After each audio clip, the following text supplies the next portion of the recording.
السلام علیکم محترم عزتمنو قدرمنو مسلمانانو ورونو امید لرم چې جوړ او روغ به سود صحت جامع په وطن باندې رسول الله صلی الله علیه وسلم بارک ته بخوش ډیر محبوب او ډیر خوش و لکه حلوا کچیره د دین حلوا واخستل شي مطلق حلوا واخستل شي بیا د اصل ذکر تخصیص بعد تعمیم راځي یعنی دوهم شی اصل وګرځي دویم شی اصل ولا د رسول الله صلی الله علیه وسلم مبارک اصل ډیر خوش ولا او ډیر ورته محبوب ولا دا ولې ځکه چې په دې کې ډیر فائدې دي چې په قران کریم کې شفاء للناس ورته ویل شوی دي د انسان لپاره شفاء ده الله تعالی شفاء کې شه په دغه اصل کې په دغه شهادت کې چې دی په طبيعت کې ګرم دي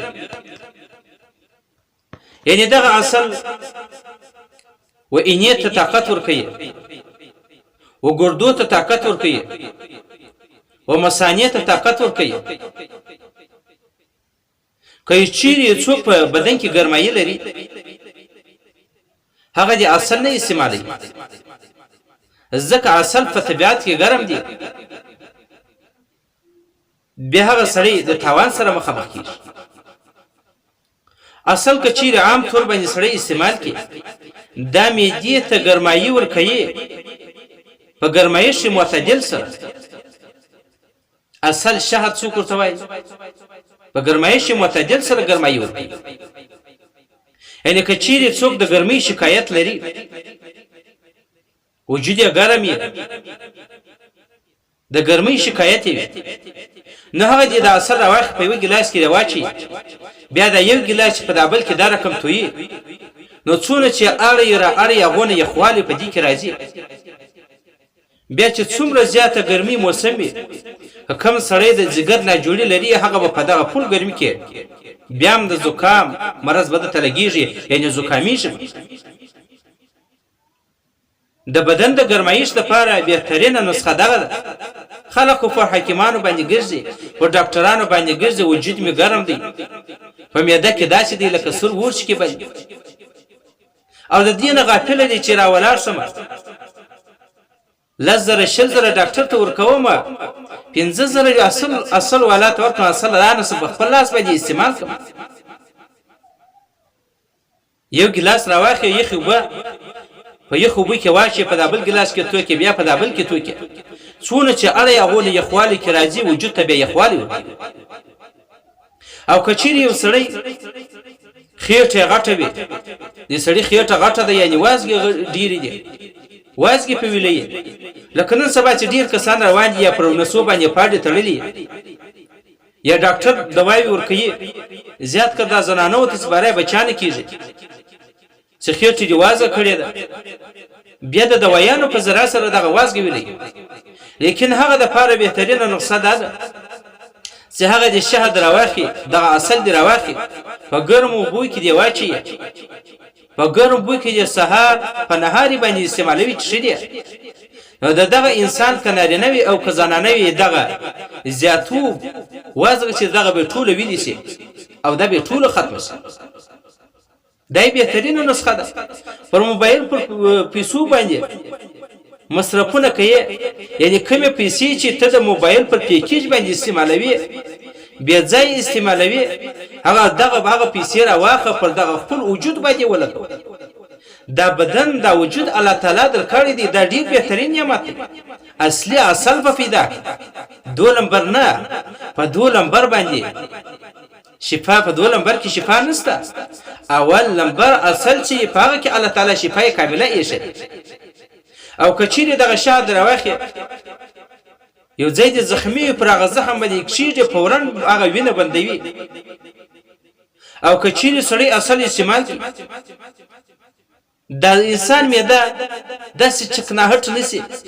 لکه څنګه چې اسوځلې ډوډۍ راوخي په کوټ څورو مشريږي نو کله چې اصل استعمال کې هغه چکناهټ هغه شی د میدې ور ختمي یعنی میده په صفا کیږي میده صفا کوي او کچیر په کلمو په دغه شیا مشتی وي او اصل استعمال کې د اصل په استعمال سره هغه د کلمو چکناهټ ختميږي هغه د اصل لري کوي او د کلمې صفا کوي. او که چیرې یو انسان د سترګو ناجوړي لري، د سترګو مرض لري، هغه یو سلایي په ککړی او په سترګو باندې لکه رانجیت استعمالوي، دا رقم یې په سترګو وي. د سترګو چې څومره مرضونه دي الله تعالی به ټول دغه اصل په ذره سره ختم کړي. دغه رقم یو سړی د غاښو صفایي غواړي، د وری مضبوطیدن غواړي، لیکن کله چې پر غاښو وای چې د مسواک په شکل استعمال کړي، غاښونه به دې صفا شي او د وری دې کمزوري دي وری به دې مضبوطه شي. عام لیول باندې استعمالوي شرط وینه کمه ده، هغه وینه به الله تعالی ور زیاته کړي دغه انسان. یعنی په شهوت کې الله تعالی ډېر زیاتې فائدې ایښي دي. باید د کم سړی د بدن د طاقت لپاره د صحت لپاره کم شي استعمالوي، هغه د شهد استعمال کړي، هغه د عسل استعمال کړي، په ښه نیت استعمال کړي، ځکه یو خوراک شی یو قوتمن شی ته استعمالوي، یو خوراک یې د دې دپاره چې الله تعالی زما په بدن کې قوت او طاقت پیدا کړي چې عبادت وکم، ذکر اذکار وکم، د قرآن کریم تلاوت وکم، د چا سره معاونت او کومک وکم، پر دغه باندې انسان ته اجرونه او ثوابونه الله تعالی ورکوي. کچيري د خوږوالي سره عامه حلوا واخې لکه موږ ته چې حلوا ورته وایي، بیا عطب د عام پر خاص باندې نه راځي، بیا عطب د مغایر پر مغایر باندې دی. یعنی حلوا رسول الله صلی الله علیه وسلم بارک ته خوښه ولا په حلوا کې چې کله کجوره راواخې، خرما راواخې، په دې کې ډیر زیات طاقت الله تعالی یې شي. او دغه خرما بیا په شدو کې په خاصه په شدو کې حلوا جن جوړ شي. او د چواري چې ورته دا ډیر زیات طاقت لري. په دوار کې الله تعالی کرتب ده، کچیر دغه وچه ده، یعنی کنوده خرما ده، په دوار کې الله تعالی طاقت یې شي. ذکر رسول الله صلی الله علیه وسلم بارک فرمایي کله چې تیر جماعت کوي نو دوی خرما استعمال کوي ولفي، یعنی دوی خرماوي تا پر جماعت باندې وخوړلې، په دغه ورځ چې ستا په بدن کې څومره کمزوري راغلې ده، الله تعالی دغه کمزوري په دغه دوه خرماو باندې راپکوي. نو کوم سړی چې د صحت لپاره د خپل بدن د صحت لپاره یو شی استعمالول غواړي، د هغه د اصل استعمال کې شهد استعمال کې، هغه پیسې به پر ځای باندې ولګیږي، زړه به درد هم نه کوي، په خپل بچانو دی وخوري